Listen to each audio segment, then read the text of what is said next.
Pokemon Go. But I'm trying to figure out how we get them to have Pokemon go to the polls.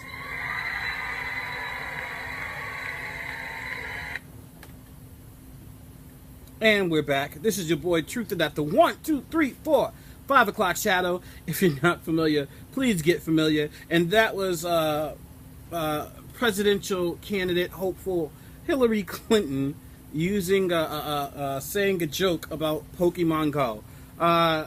What she said? I don't know who created Pokemon Go, but I want to know how we can make them Pokemon go to the polls.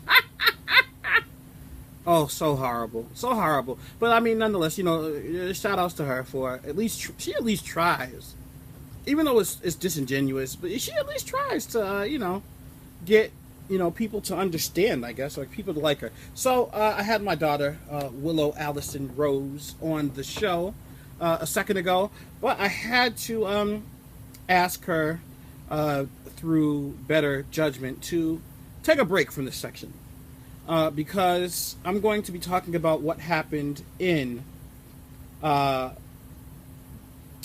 Nice, France. 31-year-old French Tunisian was the driver of a truck that plowed into a crowd of people who were watching fireworks celebrating the day before the French Revolution. And it was really a sad situation and a sad story. They're not sure if this has anything to do with ISIS or the war on terror, but it is a very unfortunate happening. His name was Mohamed Lachie Bouhel. I could be pronouncing it wrong, but Mohamed Lachie Bouhel. The French government had no intelligence or information on this man, so he was basically under the radar for a long, for up until now. The police do have his wife in custody, and it's just really a sad situation. A texter's telling me now that they did call it a terrorist attack, what happened in Nice, France. 10 children are among the 84 victims who were murdered at this disgusting attack. And just like, it's one of them times where it's like, I really wish I was put in a room with the dudes that decide to do things like this and given 5 minutes. There's no excuse for it. It doesn't help anything. It doesn't make anybody's lives better. It doesn't, what are you trying to prove? Like, really, what are you trying to get accomplished? I mean, I understand, if you're in battle and a suicide bomber bombs a place, I've never, it doesn't make sense, but at least I kind of understand it. I don't understand what this accomplishes.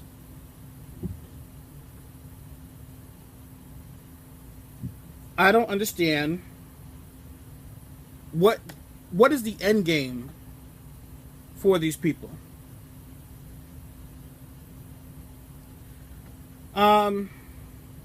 He also had a gun, and he fired at several people.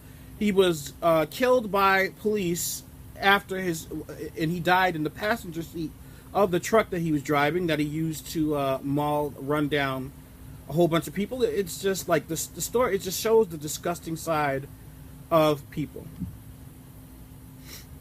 Very disgusting side.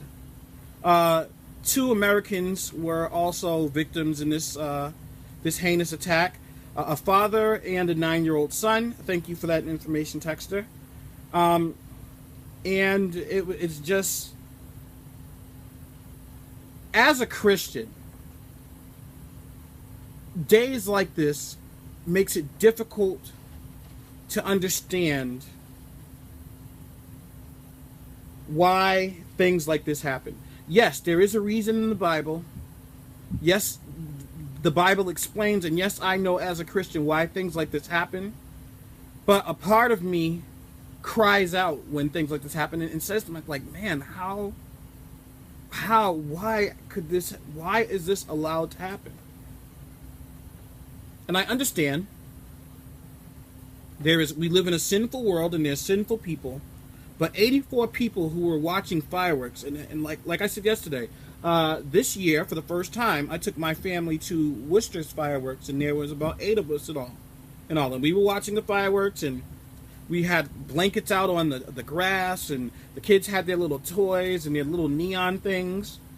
So as it got darker, they could play with their little neon toys. We had like picnic food there. We bought fried dough, cotton candy. I mean, it was like a family day. It was like a Brady Bunch type of day.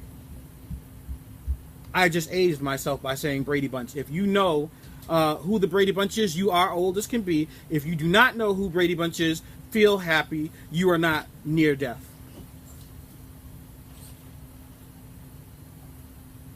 Yes, to be absent from the body is to be present with the Lord. Texter, I agree. But how did they get to that point, though? Like, still, like, I know if I die, I pray if I die, I will be with the Lord. But that doesn't mean that I'm going to happily or want to go through those things that people went through. And it sucks that people have to go through things like that. It really does. Muhammad, I cannot pronounce his name, but Muhammad Bouhel, he rented a truck and he did this heinous act, and he was supposed to return the truck next Wednesday. So this was something that was calculated and planned. Along with the 84 that were dead, 202 people were injured, and including 52 of those people who are in critical condition. So this number may very well go up. Of course, he was shouting Allahu Akbar as he was running people over and shooting. And a lot of people, they did not really know what was going on. They thought the gunshots were fireworks.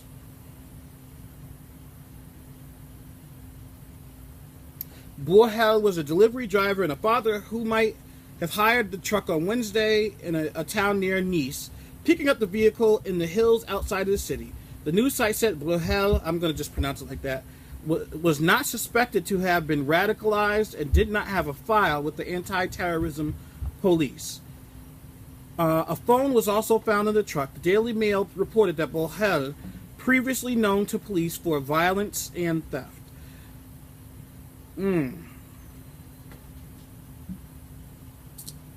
So this begs the question, because you know what Donald Trump is going to say. He's going to say, keep them out or vet them a lot better until we have a way to stopping and knowing who these people are and what these people plan on doing.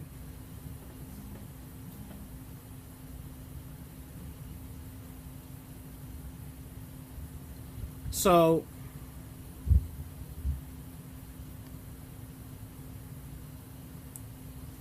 I really I'm having a difficult time with this.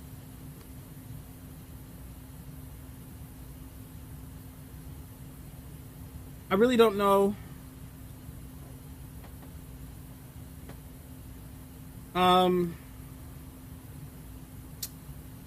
what we can do to keep people safer. Because this guy, I mean, yes, he had a criminal history. No one had a way of knowing him being a radical or being radicalized. People are still fighting for their lives. Should we test every Muslim in the U.S.? Should we vet every Muslim in the U.S.? I don't know. But we have to do something to keep things like this from happening, no? So my question is, in this question, see, so when something like this happens, whenever there's a heinous attack, when there was a heinous attack in Dallas, when there was a heinous attack in Paris last year, like whenever these things happen, you always want to ask yourself, why is this happening? This is what I like. Like, if my wife and we get into a fight, right? There's two different types of fights that we may have.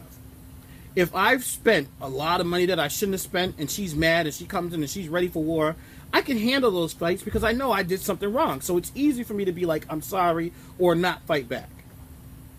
Or weather the storm, as you would call it.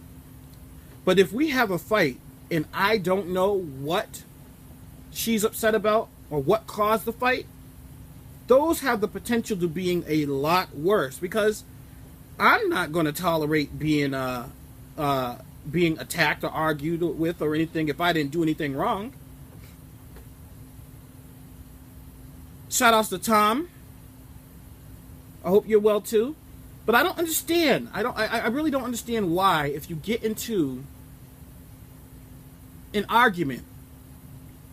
Okay, so let me put it like this. Let me break it down for you like this. My niece, the youngest niece in the house, a couple days ago, she came to me and she said, my sister Charlie's arguing with me. So I said, okay, you tell Charlie, I said, leave you alone. She's older. She should be more responsible. If there's a problem, come tell me. So she left. 5 minutes later, my sister Andrea, she took the blanket from me and she said she wouldn't share the blanket. So I said, all right, Kiana, you know what? Tell Andrea, she knows better. She should learn how to share. Go. She goes and tells her they're sharing the blanket. About an hour later, Uncle Willow, who was just on the show a couple minutes ago, Willow, she took my juice and said I wasn't supposed to be drinking in there, but you said I could drink in there. I said, Kiana, go tell Willow. I said, there is a parent here. She doesn't have to be the parent.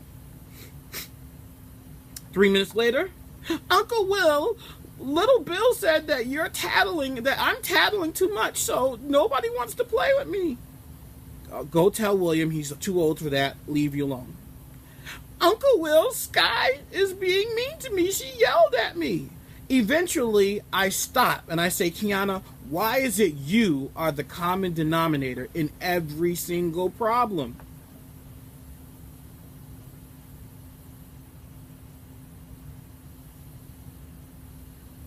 Why? You have to think about that. You have to ask yourself, why, Kiana, are you the problem with everybody? Everybody is fighting with you. And some of the times, the problem is very well, she's in the right. But if she's having a problem with everybody, every minute of the hour, then eventually you have to kind of look at yourself and figure out what's going on with you that so many people have such a problem with you. So this is what I was talking about America before. Because America is Kiana. Why are so many different races of people have a problem with America?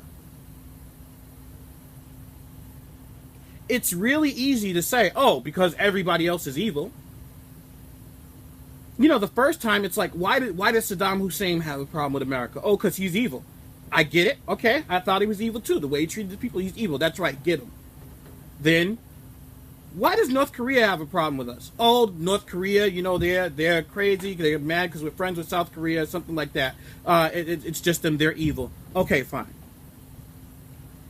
Now an entire religion has a problem with them. No, a cookie, a milk, and a nap is not going to solve the problem with America, Tom. But thank you for that advice.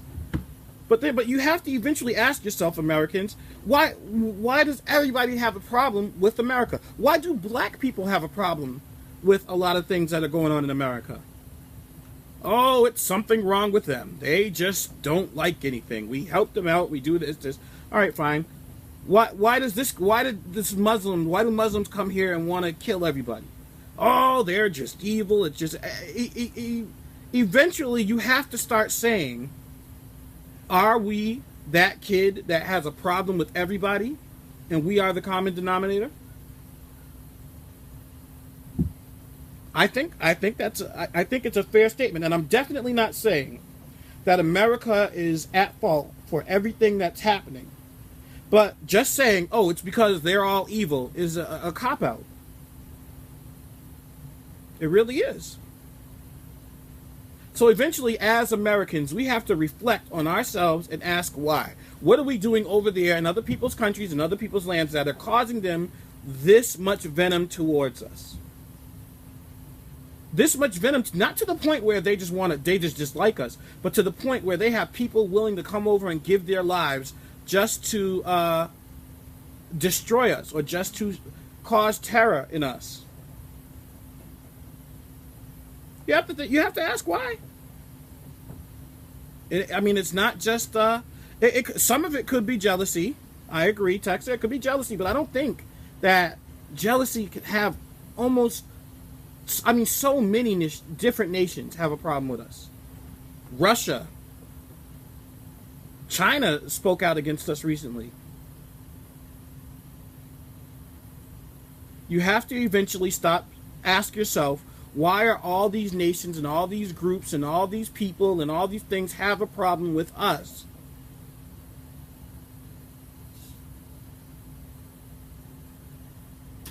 America is blessed of God. Some blacks have problems. All that don't like our country leave. Thanks, Texter. But that's a solution. That's not what the problem is. If it was just black people, you might have a point. But it's not just black people. There's black people. It's Spanish people. It's Muslims. It's a lot of people.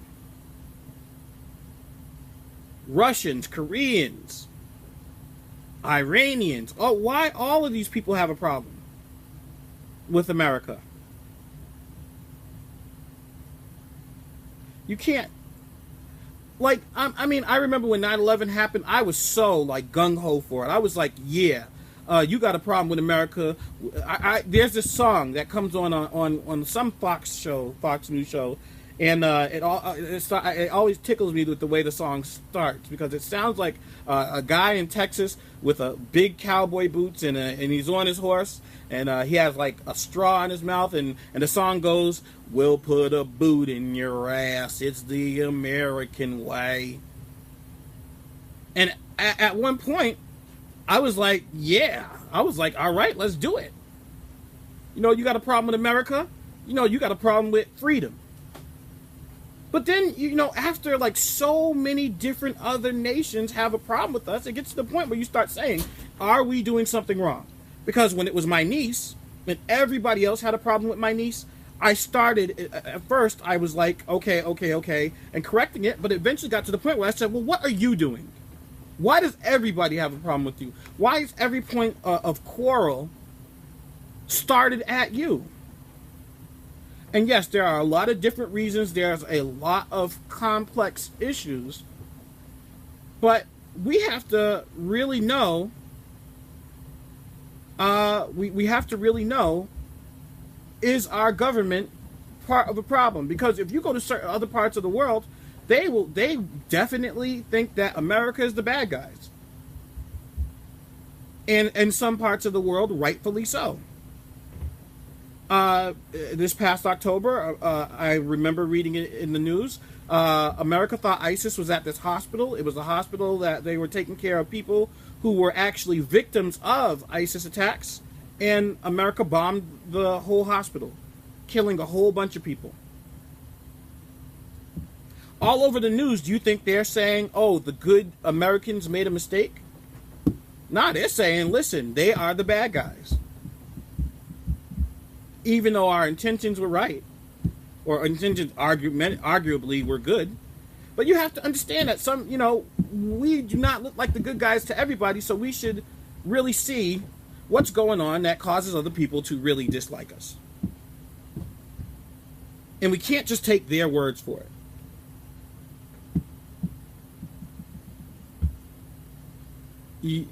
Your behind has been blessed. Our way of life is what they hate because they don't have freedom. I don't know.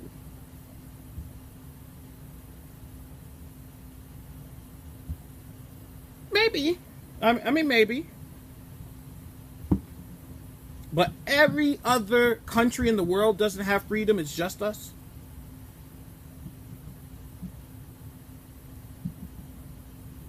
Is that what would cause a country to hate us so much?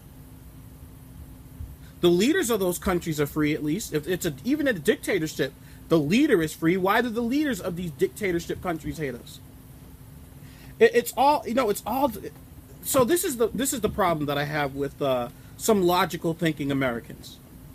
Is sometimes we oversimplify things, and we have just one word things. That's why I think they don't get the pain that's going on with black people sometimes. When they say, "Oh, why do we have these problems with Iran?"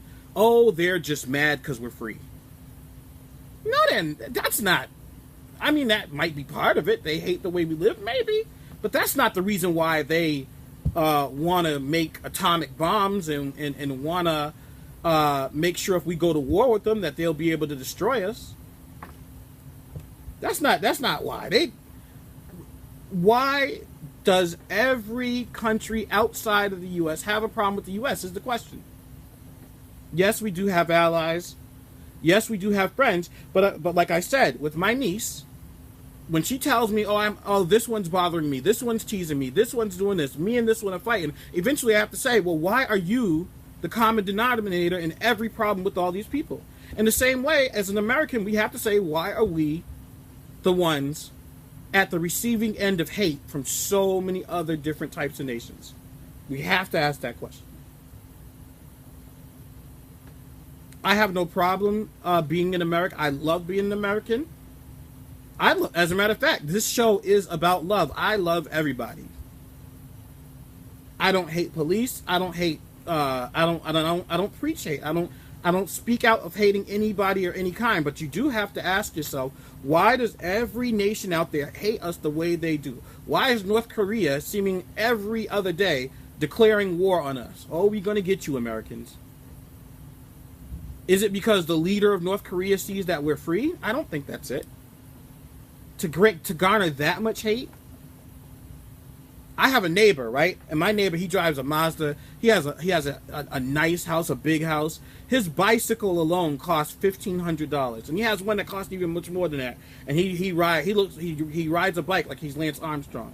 So I never knew bikes were that expensive, but he has this real expensive bike, a really, really nice car, everything. He does what he wants. He works, and then oh, I'm leaving to go to the Cape for the week. Oh, I'm leaving to go to the Grand Canyon. I'm going to go do this. I'm going to do that. And I hate him. I hate the fact that he got so much stuff. But I don't hate him to the point where it's like, I'm going to go destroy or cut his electrical wire so he'll lose power because I hate his freedom.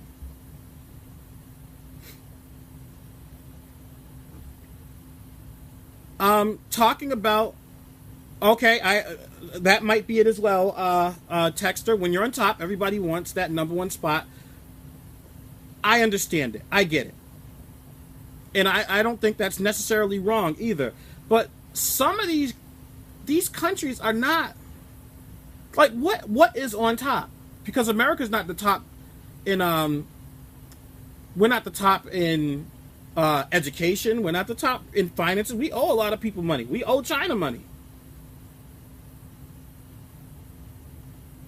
So you have to ask yourself, like, what is really the problem that so many different people... Yeah, and it can't be freedom either. There's a whole bunch of other free countries out there. 24 women were burned because they wouldn't have sex with ISIS members, and a lot of them were beheaded.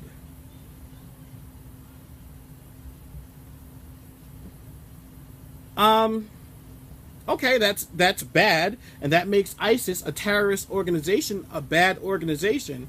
But that doesn't explain why that terrorist organization hates us so much. They're on the other side of the world. They have no... If I'm doing something bad in my house, that doesn't mean the person down the street wants to come over and hates the person down the street hates me that much. But you see, the defenses that we're getting is part of the problem. Like, it's not possible. It's impossible in some people's minds that we could be doing something wrong, that we could be the bad guys. And in the same way, people defend the police like that. Like, oh my gosh, like, yeah, he did shoot that guy, but maybe that guy didn't follow an order. Maybe that... It's like, it's almost impossible to say, wow, that police officer messed up.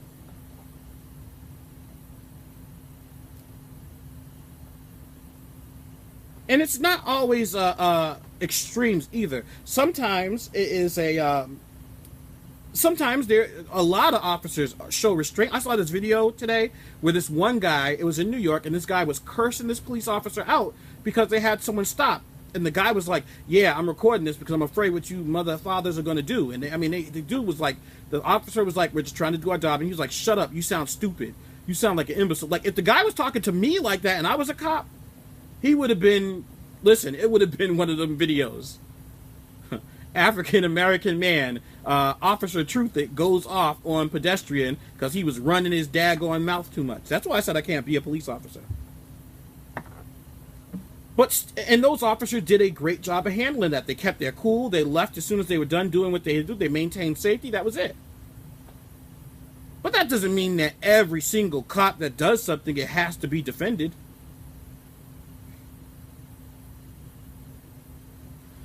Read Revelations. We are not the bad guys in your mind. Why is it America is always wrong?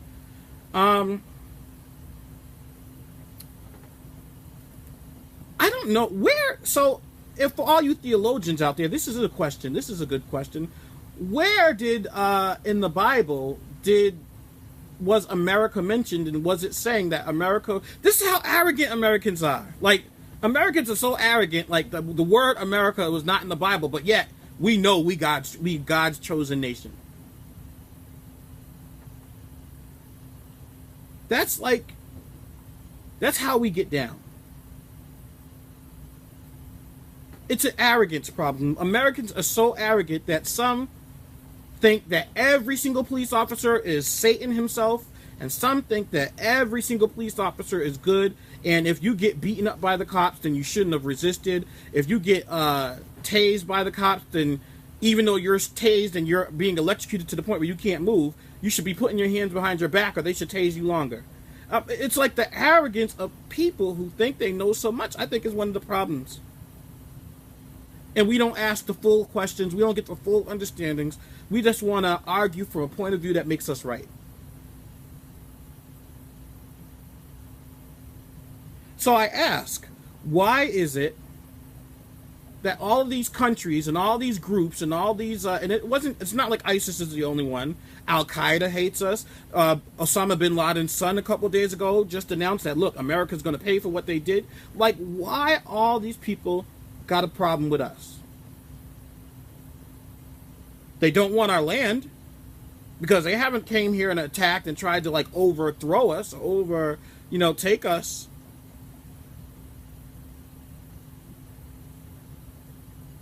Texter, you say that the Bible's twisted and as much as the Book of Law, and that's why you're going to make your own. Okay. Good. Make your own. Okay. But they don't want see, that's the thing. They don't come over here saying, we want the land of this country, we're going to take it over, it's going to be ours. So again, you have to ask yourself, why is it getting to this point? Because I honestly do not know why. And I agree, Texter, America is not always wrong. Definitely. America wants to be the world's police. I think that might be one of the problems. Because America wants to be the world's police, but look at how the police are here.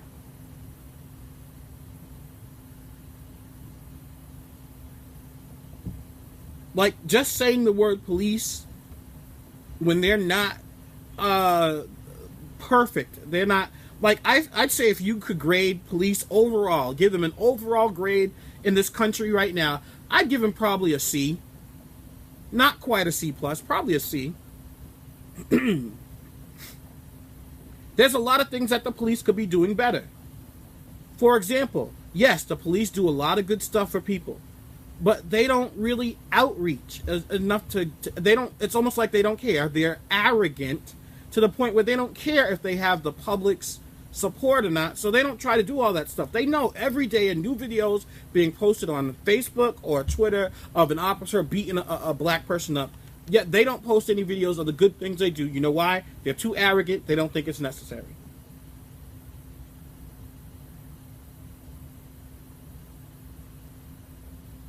It's an arrogance problem. In the same way for America, it's an arrogance problem. How arrogant of a nation can you be to say we're going to police the entire world? We are going to go up and down the entire. We're going to go all around the entire globe and make sure that everybody's following the law. We are the world's police. Like, if that does not scream arrogance, I think we might have found out why a lot of places have problems with us. I really asked this question because I really did not know the answer.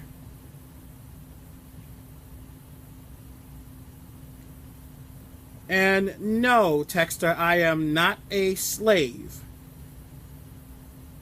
It may sound like I'm a slave talking, but I don't agree with that. I think I am very free. I think I am a free thinker, and the reason why I follow my beliefs is not because I'm forced to.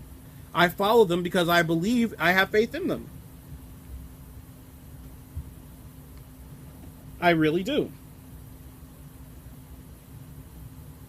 But my opinion is not always the same opinion as everybody else, and this is why we enjoy the 5 o'clock shadow. If you would like to call in, 774-823-4394, we can you can share your opinion. The 5 o'clock shadow is the people's show. Just remember, I'm the people's champ. If you could see me on Facebook Live, I'm trying to do the Rock's eyebrow. Never was able to do it. But I think what we're going to do is we're going to take a quick break, and we will be right back on the 1, 2, 3, 4, 5 o'clock shadow. When we come back, we're going to be talking about the captain of arrogance, Donald Trump, and his new vice president, and why he spells hope for Christians who don't want to have faith or don't have faith that Donald Trump can do the job of president right. I'll be right back.